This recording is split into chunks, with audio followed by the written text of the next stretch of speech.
সংবিধান কচু পাতার পানি নয় যে চাইলেই পরিবর্তন করা যাবে, সালাউদ্দিনের মন্তব্য। বললেন, জুলাই সনদের বিষয়ে নির্বাচনের সাথেই গণভোট করা যায়।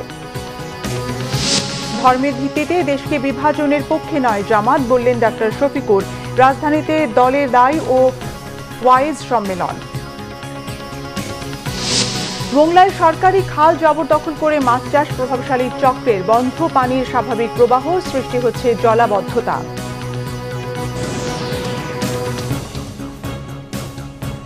দেখছিলেন ক্রাউন সিমেন্ট সংবাদ শিরোনাম, এবারে বিস্তারিত। বিএনপির স্থায়ী কমিটির সদস্য সালাউদ্দিন আহমেদ বলেছেন, নির্বাচনকে বিলম্বিত করতে পিআরের দাবি করছে কয়েকটি দল। নির্বাচন বিলম্বিত হলে ফ্যাসিবাদের আর বানচাল হলে অগণতান্ত্রিক শক্তির উত্থান হবে। বৈধ প্রক্রিয়া ছাড়া সংবিধান পরিবর্তনের কোনো সুযোগ নেই জানিয়ে সালাউদ্দিন আহমেদ বলেন, নির্বাচনের দিন আলাদা ব্যালটে গণভোটের মাধ্যমে জুলাই সনদের ব্যাপারে জনগণের রায় নেওয়া যায়। সিকান্দার রিমানের রিপোর্ট। এনডিপির ৩৬তম প্রতিষ্ঠা বার্ষিকীর অনুষ্ঠানটি হয় রাজধানীর ইঞ্জিনিয়ার্স ইনস্টিটিউটে। এতে বিএনপির স্থায়ী কমিটির সদস্য সালাউদ্দিন আহমেদ বলেন, দেশের ৫৬% মানুষ পিআর বোঝে না, তাই এই পদ্ধতিতে নির্বাচনের কথা বলে জনমনে বিভ্রান্তি তৈরি করা হচ্ছে। সংবিধান সংশোধনের বিষয়গুলো বৈধ ও আইনানুগ প্রক্রিয়ায় করতে সবাই একমত হবে বলে আশাবাদী বিএনপির এ নেতা। যে সমস্ত রাজনৈতিক দল নিজস্ব রাজনৈতিক স্বার্থে জাতীয় স্বার্থকে জলাঞ্জলি দিচ্ছে, দেশের স্বার্থকে, জনগণের স্বার্থকে জলাঞ্জলি দিচ্ছে হীন রাজনৈতিক উদ্দেশ্যে, তাদেরকে বলবো, আপনারা বাংলাদেশের জনগণের স্বার্থে সঠিক রাস্তায় ফেরত আসুন। আমরা বলেছি, নির্বাচনের দিনে একই দিনে আরেকটা ব্যালটের মাধ্যমে গণভোটের সেই রায়টা নেওয়া যাবে, যে এই সংস্কারের মধ্যে ঐক্যমত্য কমিশনের কাছে আমরা যারা প্রতিশ্রুতিবদ্ধ হয়েছে সকল রাজনৈতিক দল, সেই প্রতিশ্রুতির পক্ষে জনগণ আছে কিনা, সেই সনদের পক্ষে জনগণ আছে কিনা, হ্যাঁ অথবা না বলুন। যদি জনগণ হ্যাঁ বলে, তাহলে সেই পার্লামেন্ট, সেই নির্বাচিত সংসদের প্রত্যেকটা সংসদ সদস্য আইনানুগভাবে ম্যান্ডেট প্রাপ্ত হবে এই সনদ বাস্তবায়নের জন্য, তারা বাধ্য থাকবে সেই সনদ বাস্তবায়নের জন্য। রাজধানীর শেরেবাংলা নগরে বিএনপির প্রতিষ্ঠাতা শহীদ রাষ্ট্রপতি জিয়াউর রহমানের মাজারে অ্যাসোসিয়েশন অব ইঞ্জিনিয়ার্স বাংলাদেশ অ্যাবের উদ্যোগে শ্রদ্ধা নিবেদন করা হয়। বিএনপির সিনিয়র যুগ্ম মহাসচিব রুহুল কবির রিজভী অভিযোগ করেন, প্রশাসনের গুরুত্বপূর্ণ পদে একটি বিশেষ ইসলামপন্থী রাজনৈতিক দলের সমর্থক আমলাদের বসানো হয়েছে। এটা সুষ্ঠু নির্বাচনের পথে বড় বাধা। এমন ব্যক্তিদের নিয়োজিত করুন যারা নিরপেক্ষ নির্বাচন করবে, কোনো দলের আজ্ঞাবাহক হবে না। আজকে ১৬ বছর শেখ হাসিনা দলের আজ্ঞাবাহী নির্বাচন কমিশন, প্রশাসন, পুলিশ দিয়ে একচেটিয়া দুর্বৃত্তের যে শাসন করেছিলেন, আওয়ামী ফ্যাসিবাদের শাসন করেছিলেন, আরেকটি কোনো নতুন ফ্যাসিবাদের শাসন এদেশে মানুষ দেখতে চায় না। রুহুল কবির রিজভী বলেন, জনগণ ভোট দিতে প্রস্তুত। নতুন কোনো ইস্যু তৈরি করে জনমতকে বিভ্রান্ত করার চেষ্টা যারা করছেন, তারা জনগণের কাছে ধরা পড়ে যাবে বলেও মন্তব্য করেন তিনি। ভালো ভালো তারা নীতিমালা গ্রহণ করবে। সিকান্দার রেমান, বাংলা ভিশন, ঢাকা। জামাত ইসলামের আমির ডাক্তার শফিকুর রহমান বলেছেন, তারা ধর্মের ভিত্তিতে জাতিকে বিভাজিত করার পক্ষে নয়। কোরআন হাদিসের আলোকে নিজের জ্ঞানকে জাতির জন্য কাজে লাগাতে হবে। রাজধানীর মগবাজার আল ফালাহ মিলনায়তনে কেন্দ্রীয় ওলামা কমিটির উদ্যোগে দেশের বিশিষ্ট দায়ী ও ওয়াইজ সম্মেলনে এই মন্তব্য করেন তিনি। ডাক্তার শফিক বলেন, সাম্প্রদায়িক সম্প্রীতির অনন্য উদাহরণ বাংলাদেশ। সাম্প্রদায়িক সম্প্রীতির যে কয়টি দেশ আছে উল্লেখ করার মতো, বাংলাদেশ এই জায়গাটায় বিশেষ স্থান দখল করে আছে। এখানে যারা আছেন তারা মানুষকে তাদের কর্তব্যের ব্যাপারে সতর্ক করেন, মানুষকে সুস্থ সুন্দর একটি সমাজ গঠনের জন্য উদ্বুদ্ধ করেন। কিন্তু আমরা এখানে ধর্মের ভিত্তিতে জাতিকে বিভাজিত করার পক্ষে নয়। আমরা একটা ঐক্যবদ্ধ জাতি দেখতে চাই। ৫ অক্টোবরের সভায় জুলাই সনদ বাস্তবায়নের পদ্ধতিতে একমত হতে পারবে রাজনৈতিক দলগুলো, আর ১৫ই অক্টোবরের মধ্যে হবে স্বাক্ষর। এই অপেক্ষায় ঐক্যমত্য কমিশন। এর মধ্যে সনদ বাস্তবায়ন পদ্ধতি নিয়ে দলগুলো একমত না হলে পরিস্থিতি বিবেচনায় সরকারকে পরামর্শ দেবে কমিশন। বিশ্লেষকরা বলছেন, সিদ্ধান্ত চাপিয়ে দিতে চাইলে হিতে বিপরীত হতে পারে। নাবিল জাহাঙ্গীরের রিপোর্ট, ক্যামেরায় লিটন দাস। নিষ্পত্তির দিকে কমিশন কয়েক দফা ম্যারাথন বৈঠকের পর রাষ্ট্রের মৌলিক সংস্কার প্রশ্নে একমত হওয়া ৮৪টি বিষয় নিয়ে জুলাই সনদের খসড়া তৈরি হলেও তা আটকে আছে বাস্তবায়নের পদ্ধতিতে। রাজনৈতিক দলগুলোর সাথে এ নিয়ে ৫ অক্টোবর আবারও বৈঠকে বসবে জাতীয় ঐকমত্য কমিশন। কমিশনের প্রত্যাশা, জুলাই সনদ বাস্তবায়নের পদ্ধতিগত বিষয়ে একমতে পৌঁছাতে সক্ষম হবে রাজনৈতিক দলগুলো। সেই সাথে আলোচনায় অংশ নেয়া দলগুলোর স্বাক্ষরের মাধ্যমে কমিশনের মেয়াদ শেষ হওয়ার আগেই পূর্ণাঙ্গ রূপ পাবে জুলাই সনদ। আমাদের মেয়াদ শেষ হবে এই মাসের ১৫ তারিখে। তো এই ১৫ তারিখের মধ্যে আমরা সবকিছু শেষ করব আশা করছি ইনশাআল্লাহ। আমরা আগামীকালকে আমরা বসবো এবং এরপরে আমরা ৫ তারিখে রাজনৈতিক দলগুলোর সাথে বসবো। আমি আশা করি যে তারা সুখবর দিতে পারবে আমাদেরকে ৫ তারিখে, এবং এরপরে আমরা যে সনদ স্বাক্ষরের একটা তারিখ নির্ধারিত হবে। তবে জুলাই সনদ বাস্তবায়নের প্রশ্নে দলগুলো একমত হতে না পারলে বিকল্প পথে হাঁটতে হবে কমিশনকে।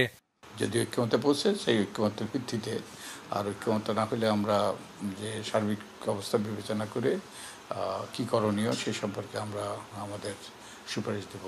এদিকে রাজনৈতিক বিশ্লেষকরা বলছেন, দীর্ঘসূত্রিতা এবং বাস্তবায়নের পদ্ধতি নিয়ে অনৈক্যের ফলে গোটা সংস্কার প্রক্রিয়ায় চ্যালেঞ্জের মুখে পড়েছে।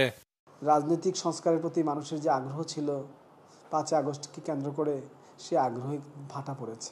কারণ সরকার তো ১ বছরের মধ্যে সেই অবস্থান দেখাতে পারে নাই। রাজনৈতিক দলগুলোকে আপনি মোটামুটি ঐক্যের মধ্যে রাখতে চান, তাদেরকে আপনার মতো করে ঐক্যের মধ্যে আনতে চাইলে তো সংস্কার করতে পারবেন না আপনি। আর যদি করেনও আপাতত সেই সংস্কার কিন্তু টিকাতে পারবেন না।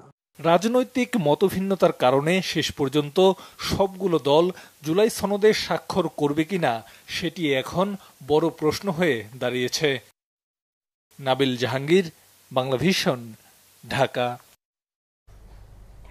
ভাষা সৈনিক, লেখক ও গবেষক আহমদ রফিকের ইচ্ছা অনুযায়ী ইব্রাহিম মেডিকেল কলেজে শিক্ষার্থীদের গবেষণার জন্য তার মরদেহ দান করা হয়েছে।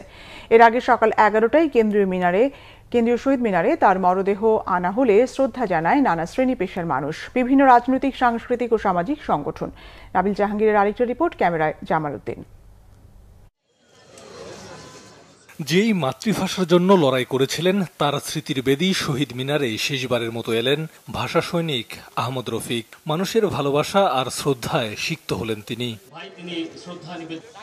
ফুল হাতে তাকে শেষ শ্রদ্ধা জানাতে ছুটে এসেছেন রাজনীতিবিদ, সংস্কৃতি কর্মী সহ নানা শ্রেণী পেশার মানুষ। তিনি আজীবন এই বাংলা ভাষার জন্য কাজ করেছেন, বাংলা ভাষার উন্নয়ন, বাংলা ভাষার সুরক্ষা, বাংলা ভাষার গতি তিনি রক্ষা করেছেন। এ ধরনের মানুষ তারা যে তাদের জীবনকে উৎসর্গ করে গণতন্ত্র, প্রগতিশীলতা, বৈষম্যহীন সমাজের আকাঙ্ক্ষা পোষণ করেছিলেন, এটাকেই আসলে বিবেচনা করা দরকার। উনি আমাদের জাতীয় জীবনে একজন ধ্রুবতারার মতনই বিচরণ করেছিলেন, যে ধ্রুবতারাকে অনুসরণ করে আমরা চলতে পারি। তার সমসাময়িক ছাত্ররা বলেন যে তিনি ছিলেন সবচাইতে মেধাবী। বিশিষ্টজনরা বলছেন তার গবেষণা ও চিন্তা চেতনার মাধ্যমে পরবর্তী প্রজন্মের মাঝে বেঁচে থাকবেন আহমদ রফিক। জাতি একজন শ্রেষ্ঠ সন্তানকে হারালো, একটা ইতিহাসের বিদায় হয়েছে। আমাদের জাতীয় জীবনে এটা অপূরণীয় ক্ষতি। তার কর্মের মধ্য দিয়ে তিনি জীবিত থাকবেন, আমাদেরকে অনুপ্রাণিত করবেন, সারা জাতি অনুপ্রাণিত হবে। তিনি কোনো শাসকদের কোনো অনুকম্পা লাভের তিনি চেষ্টা করেননি। কোনো স্বীকৃতি, কোনো পুরস্কার কখনো তার আদর্শ থেকে, তার কমিটমেন্ট থেকে কখনো তাকে বিচ্যুত করতে পারেনি। মৃত্যু পর্যন্ত আজীবন তিনি সেই মুক্তি সংগ্রামের, গণমানুষের সংগ্রামের যে চেতনা, সেই চেতনাকে ধারণ করেছেন, লালন করেছেন। ওনার মতো এত পরিষ্কার পরিচ্ছন্ন চিন্তার মানুষ লেখনীর মধ্যে আছে, এটা আমি খুব কম দেখেছি। আমি মেনে নেব না যে উনি চলে গেছেন, উনি আছেন আমাদের সাথে। আমি ওনার বড় ভাইয়ের মেয়ে, উনি আমাদের পরিবারের একটা বিশাল ছায়া হয়েছিলেন আর কি, আমাদের সুখ দুঃখে। শ্রদ্ধা শেষে শোক র্যালির মাধ্যমে তার মরদেহ নিয়ে যাওয়া হয় ইব্রাহিম মেডিকেল কলেজে। চিকিৎসা গবেষণার জন্য তিনি মরণোত্তর দেহদান করে গেছেন। আহমদ রফিকের জন্ম ১৯২৯ সালের ১২ সেপ্টেম্বর ব্রাহ্মণবাড়িয়ায়। ৫২ ভাষা আন্দোলনের অগ্রসেনানী ছিলেন আহমদ রফিক। তিনি শতাধিক বই লিখেছেন ও সম্পাদনা করেছেন। তার অবদানের স্বীকৃতি স্বরূপ তিনি বাংলা একাডেমি পুরস্কার 21 পদক পেয়েছেন। এছাড়া কলকাতার ট্যাগর রিসার্চ ইনস্টিটিউট তাকে রবীন্দ্র তত্ত্বাচার্য উপাধিতে ভূষিত করেছে। নাবিল জাহাঙ্গীর, বাংলা ভিশন, ঢাকা। খাগড়াছড়িতে যুগ্ম ছাত্র জনতার ব্যানারে ঢাকা সড়ক অবরোধ স্থায়ীভাবে প্রত্যাহার করা হয়েছে।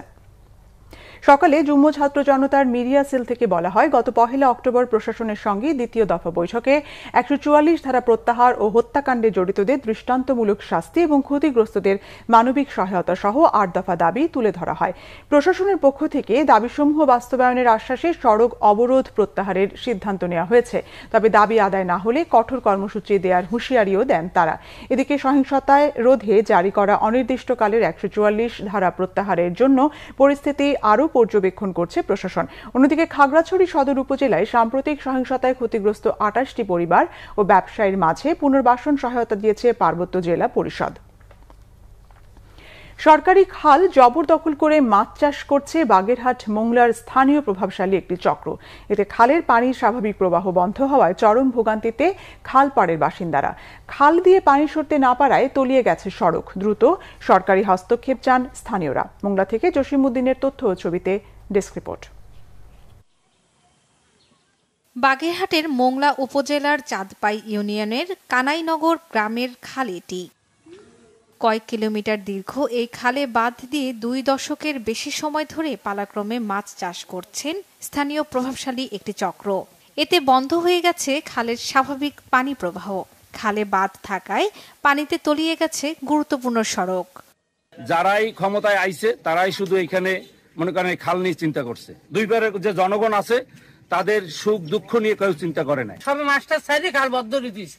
এখন আমরা বর্ষাকালে বর্ষার বৃষ্টি নেই, ডুবতেই থাই, ঘরের ভিতর পানি ঢুকে যায়। আমাকে সরকারি খাল এখন কিছু লোক আছে মাছ চাষ করে বদ্ধ করে রাখিছে। এখন একটু বর্ষা হইলে আমরা ডুবে যাই। পানির মধ্যে দিয়ে আমাদের যাওয়া আছে, আমাদের উঠানে হাঁটু সমান পানি থাকে। সরকারি খাল দখলদারদের সোজাসাপটা কথা। মাছ চাষের জন্য সহযোগিতা করেছেন রাজনৈতিক নেতা ও প্রশাসনের কর্তারা। তারা চেয়ারম্যান বন্দোবস্ত দিত, তারপরে ইউনো অফিসের কোনো এখতিয়ার নাই, ডিসি অফিসের কোনো এখতিয়ার নাই। দুই পাড়ের লোকজনের জমি বেশি এবং সরকারি সম্পত্তি মাঝখানে। এবার তখন বিগত সরকার আমলে তালুকদার আব্দুল খালেদ এই খালটারে দুই পাড়ের লোকজনের দিয়ে দিল যে তোমরা এটা মাছ চাষ করে খাবা। সেই সুবাদে আমরা দুই পাড়ের লোকজন দীর্ঘদিন মাছ চাষ করে খাইছি এবং আমরা এটা বকদখল করছি। এ বিষয়ে কিছুই জানেন না বলে দাবি উপজেলা নির্বাহী কর্মকর্তার। দিলেন তদন্ত করে ব্যবস্থা নেয়ার আশ্বাসও। খাল দখল করবে এই ব্যাপারে কখনোই প্রশাসন অনুমতি দিবে না। সরকারি খাল এটা জনসাধারণের জন্য সর্ব অবস্থায় উন্মুক্ত থাকার কথা। সেই হিসেবে এই বিষয়টা আমি অবগত ছিলাম না, আপনারা জানিয়েছেন।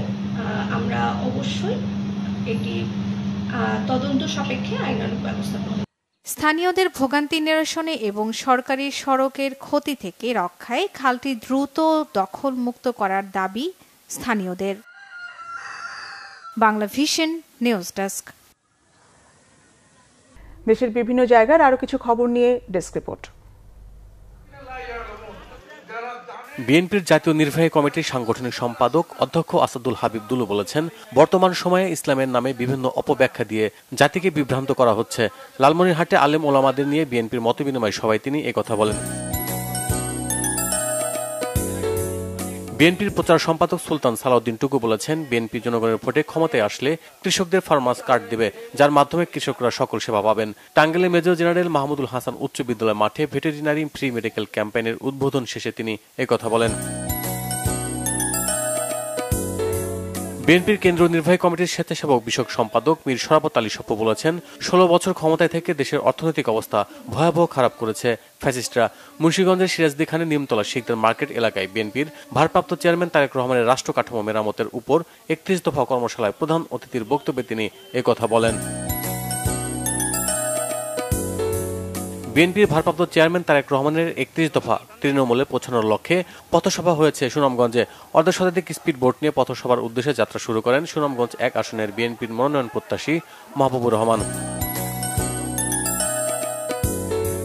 চর বিষয়ক মন্ত্রণালয়ের দাবিতে মানববন্ধন ও সমাবেশ হয়েছে কুড়িগ্রামে। কচাকাটা থানার কেদার ইউনিয়নের দুধকুমার নদীর তীরে এতে বক্তব্য রাখেন জেলা চর উন্নয়ন কমিটির আহ্বায়ক ও জেলা বিএনপির সিনিয়র যুগ্ম আহ্বায়ক অধ্যাপক শফিকুল ইসলাম বেবু, সদস্য সচিব সাংবাদিক আশরাফুল হক রুবেল সহ অন্যরা।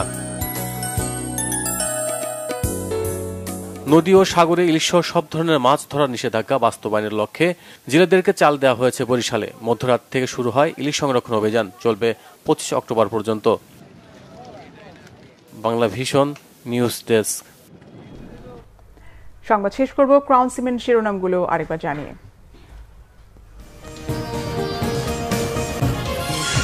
সংবিধান কচুপাতার পানি নয় যে চাইলেই পরিবর্তন করা যাবে, সালাউদ্দিনের মন্তব্য। বললেন জুলাই সনদের বিষয়ে নির্বাচনের সাথেই গণভোট করা যায়।